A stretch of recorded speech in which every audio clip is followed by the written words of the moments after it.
Continuando nossos vídeos, lá na página 32, fala sobre como, né, que durante as viagens, as embarcações se comunicavam com o rei. Naquela época, eles se comunicavam através de cartas. Durante essas viagens, né, nessas viagens, tinham pessoas, né, que recebiam o nome de escrivãos, eles eram os escrivãos que eram responsáveis por manter essa comunicação, por escrever essas cartas e encaminhá-las ao rei de Portugal, né? Na viagem comandada por Pedro Álvares de Cabral, tinha um escrivão que chamava Pero Vaz de Caminha. Pero Vaz de Caminha que escreveu, né, a carta informando ao rei como eram as terras brasileiras, qual foi a impressão, né, que eles tiveram logo que chegaram aqui. Essa carta é um documento assim extremamente valioso, né, hoje em dia, que fica guardado num cofre na cidade de Lisboa, em Portugal, que é um documento que só em datas muito especiais, né, que ele é exposto, como já aconteceu em algumas situações, né, em alguns momentos na história. Pero Vaz de Caminha, ele relatou ao rei de Portugal, né, qual foi a impressão, né, o que eles viram, avistaram ao chegar, né, falou das praias brasileiras, que eles chegaram aqui e não encontraram, né, aos olhos deles não tinham nenhuma riqueza, porque aos olhares, né, dos portugueses, que era o que eles buscavam a todo momento, eram ouro, prata, né, metal precioso, que alguns países no mundo já mineravam, né, já buscavam esse tipo de riqueza. E que era interesse deles de encontrar no Brasil também. Todos os territórios que eles encontravam, né, terras novas que eles descobriam, eles iam em busca de riqueza, né? De imediato ele informou que não encontrou nenhuma dessas riquezas no Brasil, mas que era uma terra muito formosa, né? Continuando, vamos lá.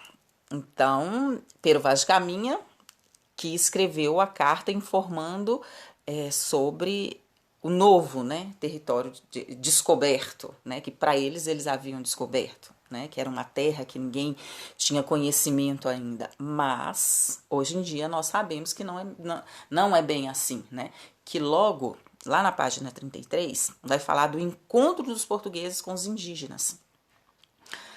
Que logo que eles chegaram, eles foram recebidos pelos indígenas e causou grande estranheza para os portugueses e para os indígenas, porque eles eram povos com culturas completamente diferentes, né? Os indígenas ficaram surpresos, né, com as vestimentas, né, com as roupas que os portugueses vestiam, com as armas, com o tipo de armas que os portugueses traziam consigo, que eram armas de fogo. Os indígenas tinham as armas, né, que eles usavam, eram confeccionadas por eles, era arco, flecha, né, eram completamente diferente. A cultura, né, dos indígenas era completamente diferente da dos portugueses. Os portugueses estranharam naquele momento o modo que os indígenas viviam, né, as casas, a cultura dos indígenas, as crenças, né, e de imediato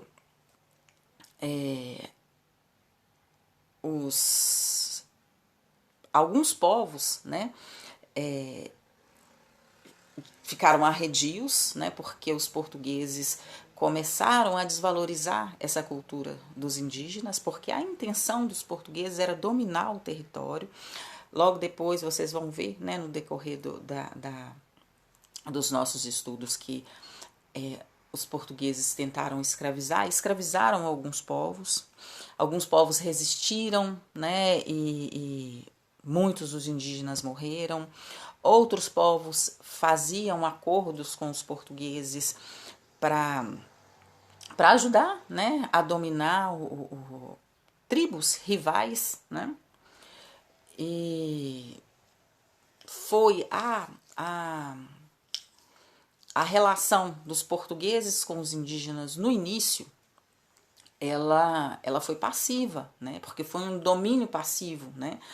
Os portugueses trocavam com os indígenas de imediato, né? A princípio, o pau-brasil por determinadas que eram bugigangas, né? Que para os indígenas era novo, né? Chamava atenção porque eles não conheciam algo que para eles era bonito, né? Espelho, determinadas vestimentas, ferramentas, né? Que era de grande valia, né? Para os indígenas que não tinham determinadas ferramentas como os portugueses traziam. No início foi passivo porque eles praticavam a troca, o escambo, né? Mas com o domínio português, depois surgiu os conflitos, que é o que a tia falou. Algumas tribos, né, que foi a maior parte, entrou em conflito com os portugueses, outras tribos já faziam um acordo para ajudar os portugueses a dominar as tribos rivais. Como que a gente, né, falou agora, como que a tia explicou agora, vocês vão fazer as atividades das páginas 34 e 35. E a tia vai fazer um outro videozinho pra gente terminar nossas atividades desse capítulo, tá bom? Beijo, beijo.